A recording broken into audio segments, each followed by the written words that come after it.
Hmm. Oke, assalamualaikum warahmatullahi wabarakatuh. Kembali lagi bersama gue, Fahmi dan Bang Fahri untuk menanyai gagasan tentang Karang Taruna, yang dimana gue pengen tahu progres apa yang udah dia dapat tentang Karang Taruna. Jangan kemana-mana, tetap bersama gue dan Bang Fahri. Tetap saksiin di channel gue, Fahmi Santuy.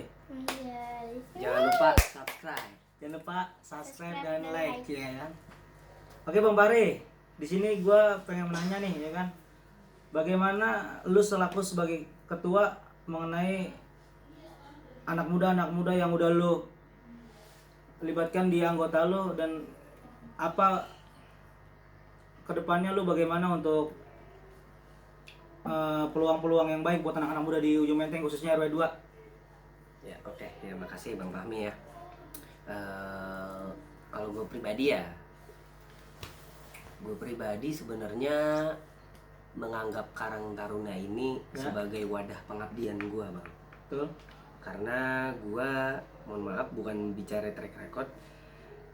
Gue ketua Hima, gue ketua BEM, gue ketua dan ketua-ketua lain lah, pernah menjabat juga di kampus.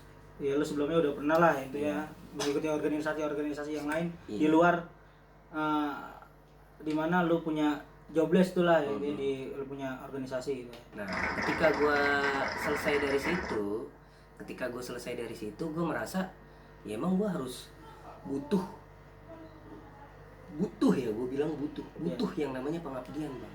Untuk apa sih? Untuk rasa tanggung jawab gue gitu, rasa tanggung jawab gue. Makanya gue hadir di Ujung Menteng ketika gue selesai kuliah ini. Gue menemukan pemuda-pemuda di sini, terutama ya macam Bang Fahmi, Kurnia, dan Samson, dan lain-lain, dan kawan-kawan yang lain, melihat ternyata memang mereka sudah membangun organisasi di sini lebih dulu gitu. Ya. Nah, lantas hadirnya gua untuk menambahkan aja gitu. Untuk menambahkan Menambahkan yang kurang-kurang lah apa nih ya kan, Nah. sekiranya pola pikir yang sekiranya buat mereka biar terbuka lah intinya Iya, gitu ya kan. benar Bang Fahmi. Nah, ketika gua masuk, tanggapan gua soal anak-anak mengenai Karang Taruna ini, it's okay ya, atau no problem dalam hal apapun gitu. Anywhere lah.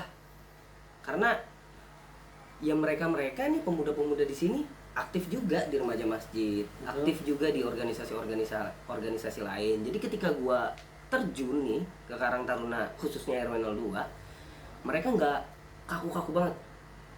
Ternyata mereka udah bisa buat ya semacam pamflet, banner, kemudian mereka punya ide-ide mengenai kegiatan-kegiatan olahraga. Jadi gue justru sangat terbantu gitu. Betul.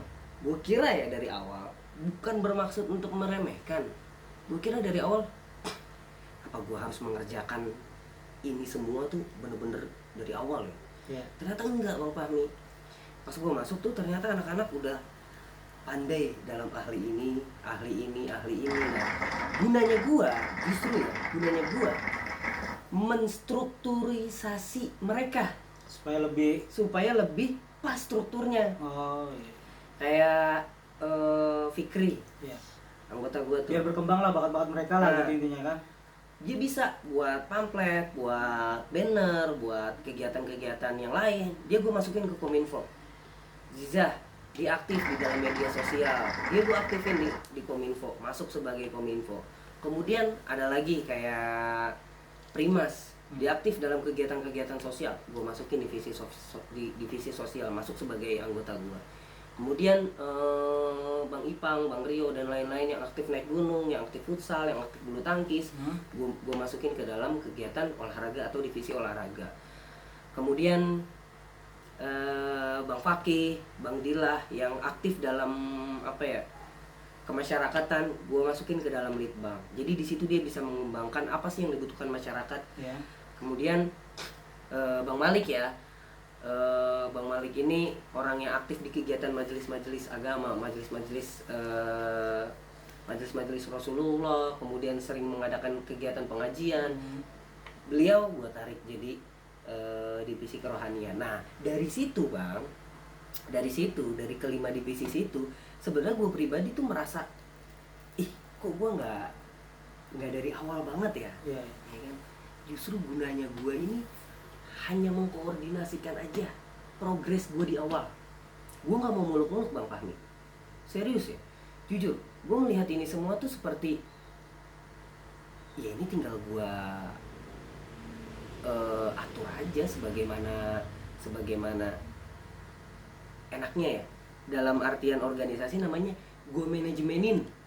Itu gue hanya tinggal memanajemenin mereka. Itu jawaban gue soal tanggapan gue bagaimana pemuda-pemuda Karang Taruna 02. Nah dulu di sini pengen nanya sama pandangan lu yang selama ini udah berjalan mengenai masalah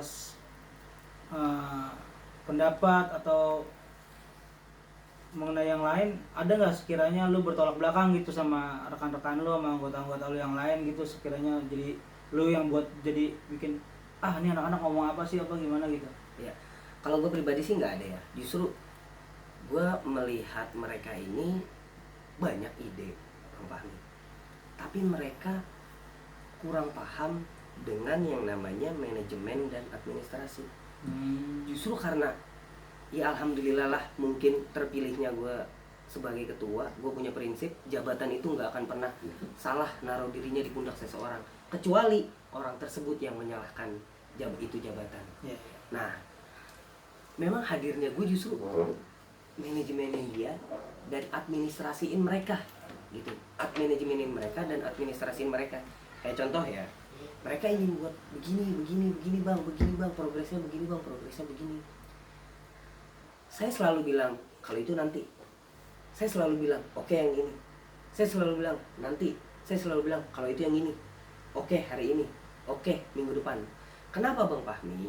Karena berdirinya Karang Taruna ini 02 ini memang udah ada sebelumnya ya. Tapi belum pernah yang namanya terstruktur. Karena saya pun udah sering ya bicara sama pendahulu. Belum berjalan lah intinya gitu lah, belum rapi lah ya. Belum rapi. Udah ada tapi belum rapi. Ya. Nah, ketika udah rapi ya, cobaannya di mana Bang Fahmi? Ujiannya di mana? Ujiannya itu ada di banyaknya ide yang ditampung tapi nggak bisa dimanajemenin. Bukan nggak berjalan, tapi nggak bisa dimanajemenin. Gimana caranya dimanajemenin? Disitulah wasilahnya ketua Karang Taruna. Disitulah hadirnya ketua yang mana dia bisa manajemenin dan tahu medan. Jadi kita harus tahu dulu. Kalau gue pribadi melihat ini dengan ilmu organisasi gue namanya SWOT, strength, weakness, O-nya gue lupa dan T-nya pun gue juga lupa ya. Intinya itu apa? Kelebihan, kekurangan, peluang, dan ancaman. Kelebihan orang-orang sini apa? Yang tadi udah gue ceritain. Kelebihan orang-orang sini ya mereka udah pada punya ilmu dasar. Kelemahannya di mana Bang Fahmi? Mereka nggak bisa manajemen. Bukan nggak bisa ya, belum. Ya kan kalau nggak bisa namanya gue merendahkan gitu kan. Belum lah intinya. Belum lah. Nah hadirnya gue lah memanajemenin. Lebih rapi lagi. Nah itu dia. Kemudian peluang gimana? Alhamdulillah Bang, kita tuh diterima sama banyak warga-warga. Setelah gue sowan-sowanin ya para RT-RT, gue datangin lah mereka, bahasa kita sowan ya. Gue datangin mereka ternyata membantu dan itu sebenarnya jadi peluang kita. Mereka tuh tanggap positif. Kemudian ancaman kita di mana? Ancaman kita itu yang gue lihat ya, ego. Ego antara mereka dan anggota ya. Mungkin ya. Tapi gue tetap bilang itu wajar. Karena masih labilnya mereka lah ya keanggota. Kalau gue melihatnya bukan labil, mohon maaf. Background kita tuh berbeda. Bang Fahmi lulusan apa? Iya betul. Ya kan. Mohon maaf ya. Kalau orang tua kita ya, orang tua kita kaya, mungkin kita akan disekolahin sampai S7 kali Bang. Bener nggak? Dan akhirnya mungkin kita bisa jadi bijak, bener nggak? Background kita Bang. Background dari mana aja? Keluarga, lingkungan yang berbeda ya. Keluarga, lingkungan berbeda, ekonomi Bang, pendidikan. Faktornya banyak lah ya. Faktornya banyak. Jadi ketika ego itu ada, kalau ego jujur nih, gue sebagai ketua, kalau gue ego juga, ya kan? Gue nggak bilang itu wajar, ya hancur lah ini. Ya kan? Nah. Jadi gue tetap bilang itu wajar gitu. Dan gue pengen nanya, kesulitan lu di mana sih untuk meyakinkan mereka ini supaya bahwasannya apa yang lu udah programin biar berjalan? Kesulitan gue merasa ada program yang sebenarnya baik ya, yang sebenarnya baik, tapi butuh proses bang. Ya, tapi butuh proses. Cuma orang, iya bukan gue bilang orang sini, cuman anggota-anggota gue nih selalu melihat dari hasil yang gue terka ya, dan yang gue terima dari saran-saran orang-orang lain, selalu melihat dari hasil. Ntar aja kalau udah ada hasilnya, segitu aja dulu, 5 orang aja dulu yang jalan, ntar aja gue belakangan, 5 orang aja dulu. Oh, kepercayaan dirinya masih kurang lah intinya gitu ya. Misalnya 5 orang ini udah ada hasilnya, baru masuk 1, udah ada hasilnya masuk lagi 1. Jadi mereka itu kekurangan gue untuk susah ya, buat meyakinkan mereka gitu, karena kepercayaan diri mereka gitu. Sebenarnya ada loh program yang bagus, yang gue sebenarnya punya konsep dan teknisnya, ide gue punya, relasi gue banyak, ya bukan sombong nih, ya kan? Relasi gue banyak, konsep gue ada, ide gue bagus, ya kan? Dan gue bisa manajemenin, tapi mereka kebanyakan melihat hasil. Sebenarnya kayak lagu yang Iwan Fals, Bang Fahmi tahu lagu Iwan Fals? Yang utama adalah prosesnya, tujuan bukan utama. Nah ya gue tahu kan? Tahu. Ada benarnya. Itu lagu-lagu Iwan Fals itu memang sebenarnya lagu-lagu filosofis juga ya, apalagi untuk orang-orang ya. Jadi tujuan itu bukan yang utama, hasil itu ntar dulu. Yang utama apa sih bang? Proses.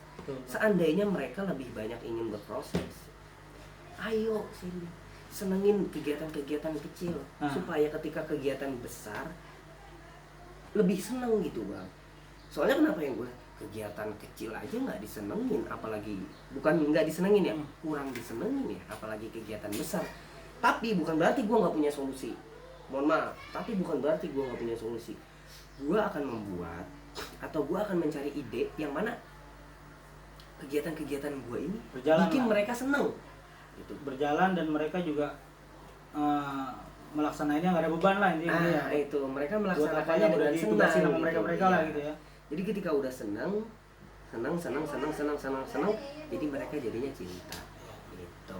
Nah ini berarti gue nggak punya solusi. Nah ini itu yang udah tadi gue tanyakan ya. Dan kedua gue pengen nanya nih, ini lu ada nggak solusi buat anak-anak yang sekiranya yang masih satu belum ada pekerjaan ya kan? Nah itulah gue pengen tahu nih, lu gimana nih untuk buat mereka nih, buat kawan-kawan kita ya kan, yang masih belum ada pekerjaan yang tetap, dan ada nggak buat mereka yang bisa untuk ada penghasilannya meskipun nggak banyak, yang penting cukup gitu. Gue pengen tahu nih, lu sebagai ketua apa ya kan tanggapannya nih? Kembali ke jawaban yang tadi, maksudnya ada hubungannya ya? Iya. Di Litbang itu ada yang namanya ekonomi produktif bang. Nah di ekonomi produktif itu pertama gue tuh ingin buat bank sampah, kerjasama dengan sekolah rakyat gitu. Nah nanti dari bank sampah itu dan sekolah rakyat itu gue akan ada benefit dari situ. Gue akan mencari benefit dari situ. Jadi orang akan melihat sekolah rakyat kita dan bank sampah kita. Akhirnya orang akan tergerak. Dari mana bang? Donasi. Pertama ya. Donasi. Iya. Jadi kita kalau mau pencitraan bukan hanya sekedar pencitraan bang. Pencitraan yang benar-benar pencitraan dong. Iya enggak? Betul. Pencitraan bukan hanya sekedar pencitraan. Besoknya udah enggak. Pencitraan. Bener dong. Orang Malang, panutan gue, ini namanya Dr. Gamal Albin Said. Dia udah bisa menukar sampah dengan kesehatan. Bang Fahmi kalau bawa sampah yang bisa berguna dan ada harganya, ditukarin ke rumah sakit itu, Bang Fahmi bisa berobat. Kenapa kita nggak bisa? Itu orang Malang loh. Dr. Gamal Albin Said itu di Malang. Ini kita di Jakarta yang perputaran uangnya lebih banyak bang.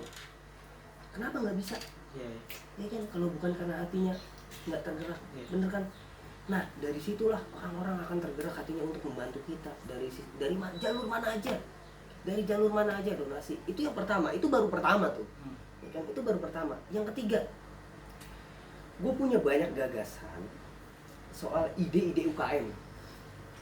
Ya, Makanya gue undang bokap gue sendiri selaku pelaku UKM. Bukan gue mau nepotis atau bagaimana ya, karena gue melihat bokap gue adalah sosok yang tangguh dalam UKM.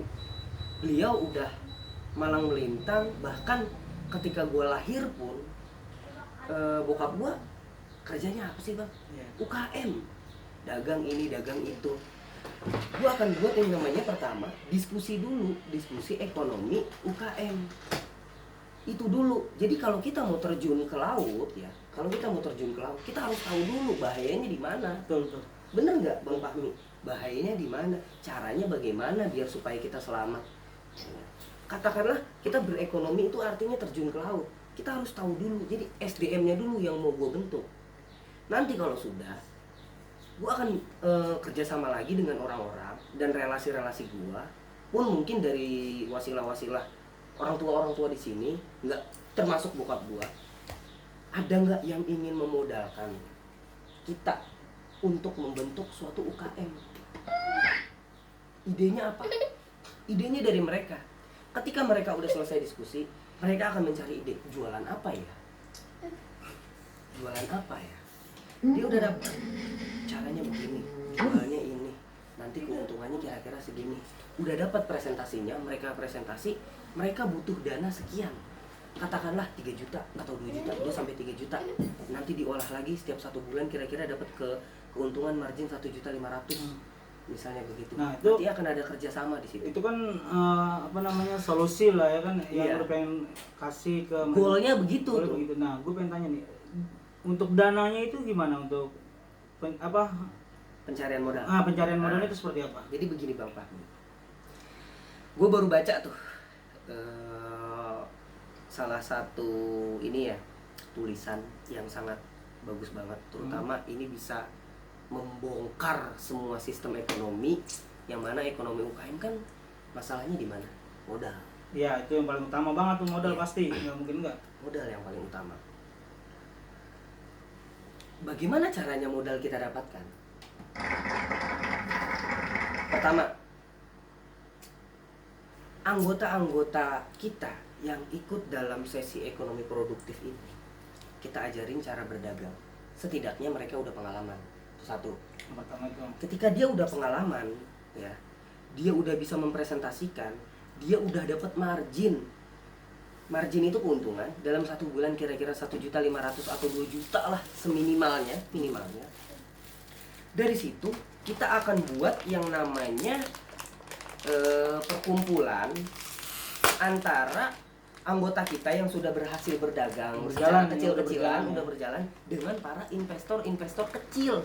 Dari mana? Yang tadi gue bilang, relasi-relasi kita. Mereka presentasi. Anggota-anggota kita yang udah berhasil berdagang dengan keuntungan yang tadi gue sebutin. Kemudian para investor-investor kecil ini senang, mereka akhirnya bisa memunculkan trust, yang namanya trust.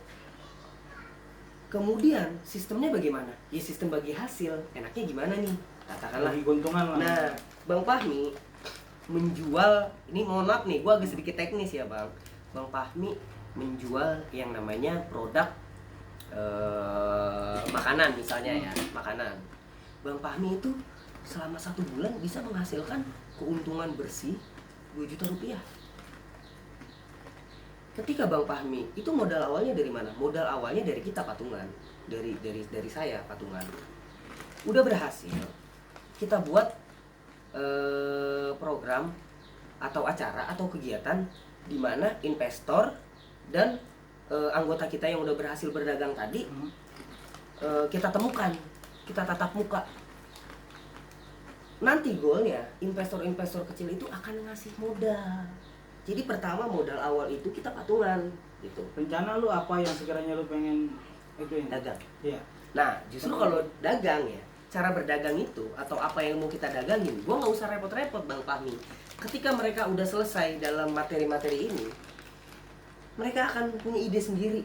Jadi inilah Jadi lu pengen anak-anak sendiri ini lah yang pengen, abang gue pengen dagang ini, gue pengen dagang ini, Nah, gue pengen ini. itu dia. Jadi tanpa ada untuk lu harus paksakan untuk jual produk lo lah. Ngapain gitu. begitu?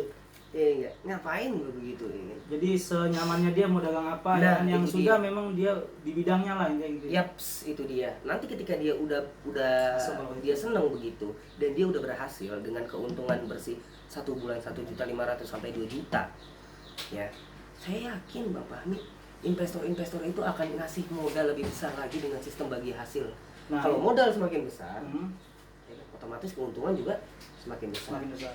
Dan lu emang nggak takut persaingan dagang sekarang kan ada yang namanya usaha online, apalagi yang sekarang lebih maju kan. Nah, kiranya apa lu yang mau lu pengen kedepankan, online apa yang memang langsung di tempat gitu loh kan, kayak lu di pinggir jalan apa yang di mana gitu. Kalau gue melihat itu sebenarnya peluang ya. Jadi peluang itu gue tanyakanlah kepada para anggota gue, bagaimana lu menyikapi peluang ini, online atau offline? Nah, itulah intinya lah, betul, benar. Jadi ini peluang ya, online atau offline gitu. Mungkin bahasa guanya ya. Nah, terus nih, gimana cara kita menyikapi ini? Gue nggak anti sama kemodernan Bang Fahmi. Serius, gue Ini nggak ngopi anti dulu sama nih kita ya. kemodernan. Oke, Ngopi siap. ya. Kita nggak anti sama yang namanya modern. Sekarang udah Dulu ada satu. Nih.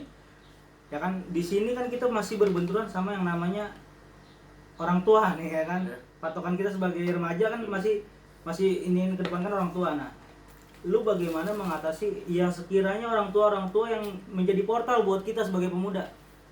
Itu gue pengen tahu lu sebagai ketua. Lu bisa nggak buat ngeyakinin mereka bahwasannya udah percayain aja sama kita nih yang muda, kita kok juga bisa kok gitu. Ya, Jangan kita terpatok sama ya pola pikir orang tua yang sekiranya mana yang bukan di bidang ya, nah atau tradisional. atau ininya kita lah, zamannya kita lah, trennya kita sebagai pemuda gitu. Ya. Masih mau ngikutin gaya jadi zaman begini Bang Fahmi, bukan menjelek-jelekan orang yang lahir di umur 60, di tahun 60, 70 sampai 80. Kenapa sih mereka begitu? Pertama yang harus gua bilangin ke Bang Fahmi, itu wajar karena pendidikan mereka, karena background mereka, karena keluarga mereka. Pertama kita harus bilang wajar. Gimana cara kita menyikapinya? Pelan-pelan, pakai diplomasi yang bijak agar mereka ya. mengerti. Pertama apa? Trust. Bangun trust sama dia, bangun kepercayaan sama mereka. Panggil mereka dengan bahasa kesayangan mereka. Itu yang selalu diajarin sama keluarga gue. Panggil seseorang itu dengan bahasa kesayangan mereka. Kayak gue manggil lu Bang Fahmi, itu bahasa kesayangan lu Bang. Gue manggil orang lain Bang, manggil perempuan Mbak, Kak, itu bahasa kesayangan mereka. Pertama panggil mereka Pak, Haji, atau yang sekiranya yang membuat hatinya dia luluh pertama sama lah kita. gitu ya. Dengar. Yang kedua, lihat alur pikirnya dia. Kita jangan bicara, biar mereka dulu yang berbicara. Terus jadilah pendengar yang baik. Yang kedua, jadilah pendengar yang baik bagi mereka. Ketika dia udah merasa terdengar dengan baik, saya yakin mereka hatinya akan luluh. Yang ketiga, jadilah solusi. Bagaimana caranya untuk jadi solusi? Ya itulah kemampuan kita untuk berpikir ya. Nggak bisa saya terangkan sampai rinci ya. Jadilah solusi untuk masalah mereka. Nah, ketika itu udah dapat, saya yakin kok orang tua yang jadi portal tadi, yang mungkin bahasa Fahmi portal, itu akan selesai Bang Fahmi. Yang penting apa? Bangun trust dulu. Kayak buat keyakinan buat mereka dulu ya. Keyakinan mereka. Dengan apa? Panggil mereka dengan bahasa kesayangan. Dua, jadilah pendengar yang baik. Yang ketiga, jadilah solusi untuk semua masalah-masalah dia tentang kemasyarakatan. Ketika itu udah, gue yakin Bang Fahmi. Masalahnya kenapa? Orang tua ego, yang masih muda ego juga. Berarti nggak bakal nemu lah. Nggak bakal sama nemu ego Bang ya. Fahmi. Api ketemu api, Iya. kebakar jadi abu kan. Nah terus apa ya, kita nih sebagai anak muda sebenarnya pakai cara diplomasi untuk mereka. Ikutin dulu diplomasi mereka tuh kayak gimana. Yang tadi saya bilang, ini orang lahir tahun 60, 70, 80. Kalau 80 masih oke lah, ya kan? 60, 70 lah itu. Nah ini susah. yang sekiranya masih ke belakang banget nih ya kan. Mereka lahir tahun 60, 70. Pola pikirnya masih kita mundur banget. ikutin dulu. Ketika kita udah ikut, dia merasa respect sama kita, Ya. dia udah respect, baru kita tarik dia. Maksudnya tariknya bukan tarik jahat, bukan. Betul, Maksudnya betul. tarik, nih loh Pak, ini loh kita anak muda. Kasihlah buat ibaratnya tuh kayak Iya. mengerti tujuan kita dan maksud kita itu Nah, apa gitu. gitu. Nah, tapi progres di awal jangan langsung tinggi dulu. Iya, iya. Kita punya strategi Bang Fahmi. Jadi Sebagai- begini, Bang Fahmi suka main catur? Suka. Suka. Di awalan kita jalan. Seter kalau langsung maju, Semakan raja ya. bukan bisa kemakan raja, bisa disekak-sekakin tuh seter. Sama pion lah, sama kuda lah, sama Luncur, luncur lah, sama benteng lah. Iya enggak? Iya. Iya kan? Nah, langkah awal itu Bang Fahmi, jangan kayak begitu, jangan langsung tinggi, pelan-pelan dulu, supaya membuktikan sama mereka, oh iya kegiatan ini mereka ada ya, oh iya kegiatan ini Karang Taruna ini ada ya, ya kecil-kecil dulu sampai nanti kita bertahap, gitu Bang Fahmi. Itulah namanya strategi dalam organisasi. ya. Dan bagaimana cara mereka supaya bisa trust sama kita, bangun kepercayaan sama kita. Kalau dia udah trust sama kita dengan bahasa kita, bahasa diplomasi, kemudian progres kita maunya tinggi, Hmm. kita ngadain sesuatu yang besar, hasilnya nanti jeblok. Kita juga yang bakalan ini ya ribet. Nah, Betul. ya mungkin bahasanya Bang Fahmi, kita juga nanti yang bakalan ribet ya. Ya mungkin, tapi bahasa mereka akan kecewa nanti Bang Fahmi. Dan ini untuk sekultur anggota lu yang udah berjalan ini, kiranya bisa nggak lu bawa untuk ke lu punya niatan nih ya kan yang tadi lu omongin panjang lebar sama gua, dan kiranya untuk yang lainnya lu bisa nggak sekiranya untuk mereka yang memang sekiranya masih belum yakin tapi lu harus yakinin supaya ini lo gua punya organisasi, ayo lo ikut sama gua gitu. Yang belum kena hatinya, lu bisa nggak buat kenain hati mereka? Organisasi itu butuh waktu Bang. Hmm. Jujur kalau gua mau menganalogikan ya, Karang Taruna RW 2 ini adalah telur burung yang baru netes. Iya. Gue justru sangat hormat ya sama pendahulu-pendahulu gue yang udah membuat Qatar ini jadi nelor dan jadi netes. Mohon maaf nih Bang Fahmi, gue agak jorok. Burung kalau mau bertelur ngapain dulu? Kawin Dulu pasti. Kawin. Iya pastilah. Yang kedua, proses telur itu sendiri di dalam perut, ya kan. Kemudian apa? Nelornya itu. Nelorin. Terus apa? Netes Netesin. ya. Ya kan bahasa kitanya nih orang-orang Betawi nih, Bahasa netesin. ngelahirin lah ya. Itulah. Ya makanya yang bikin gua hormat itu. Dan itu nggak gampang, Bang. Ya kan? Yang bikin gua hormat sama para pendahulu gue ya begitu. Itu nggak gampang, Bang. Itu suatu proses yang sangat sulit buat begitu aja. Nah, gua ini ketika udah nelor, burung baru nelor, kita suruh terbang. Gimana? Matilah. Mati. Sedangkan dia aja belum proses yang lainnya. Kita apain dulu? Kita kasih makan dulu, Makan Bang. dulu, ya. Kita kasih minum dulu, kita pelihara dulu, angetin dulu tuh badannya tuh kalau malam-malam tuh. Kasihin lampu kalau ayam. Ya bener nggak, Bang? Kita rawat dulu. Udah gede kita ajarin jalan, gedean dikit kita ajarin jalan, gedean lagi kita ajarin terbang dikit-dikit sampai dia udah bisa besar. Bener nggak? Itu filosofi gua. Iya. Nah, biasanya orang yang tadi gue bilang, orang itu pasti melihat hasil, Bang Fahmi. Oke, gue kalau ada orang yang merasa tar aja dulu, gue belum yakin, gue justru tertantang. Serius, gue bukan apa ya, bukan gimana atau gue bukan emosi, gue bukan emosi. Gue justru sangat merasa tertantang. Ini tantangan buat gue. Orang yang takut menghadapi tantangan itu orang yang gak akan pernah maju. Gue justru merasa tertantang. Oke, tunggu gue hanya butuh waktu, ya kan. Oke, ya kan. Gue sebenarnya udah mau bikin acara-acara besar, tapi mungkin terhalang sama corona. Tunggu gue dan lain-lain. Tunggu gue kasih gue waktu untuk gue kerja. Itu begitu gue justru merasa tertantang sama orang-orang yang belum yakin, karena mereka selalu melihat hasil tujuan. Mereka selalu melihat tujuan. Ya karena kan orang-orang sekarang kan maunya yang nyata-nyata ya, apalagi kan anak milenial ya kan. Kalau nggak ada hasil mereka juga jadi bosen timbulnya. Bukan Bang, bukan. mereka bukan menginginkan sesuatu yang nyata menurut gua. Mereka menginginkan sesuatu yang instan. Itu instan betul. Gimana mau dapat kenyataan kalau mereka nggak mau berproses? Iya. Dan Iya kan? mereka sendiri Mereka lah. tuh hanya butuh sesuatu yang instan. Iya, iya. Ini bukan menjelekan RW 2, tapi Iya. semua gitu, ya kan? Semua, bahkan yang tinggalnya di komplek, yang tinggalnya di perumahan, yang tinggalnya di apartemen, ya enggak? Ya kan? Semua begitu, mereka hanya butuh yang instan aja dan mereka nggak percaya diri. Emang gimana sih caranya? Ini caranya begini. Ah, ribet banget sih. Gua kalau ada anggota yang ngomong begitu tuh, ah ribet banget sih. Ya mohon maaf bang. Ya, gue akan punya apa ya? Akan punya tebakan, ini orang nggak akan lama di sini, nggak akan lama bertahan di anggota gue, nggak akan lama bertahan di Karang Taruna. Intinya lu udah yakin lah sama lu punya ini ya. Tapi kalau dia gigih, ya udah, ini orang akan gue ajak bareng-bareng.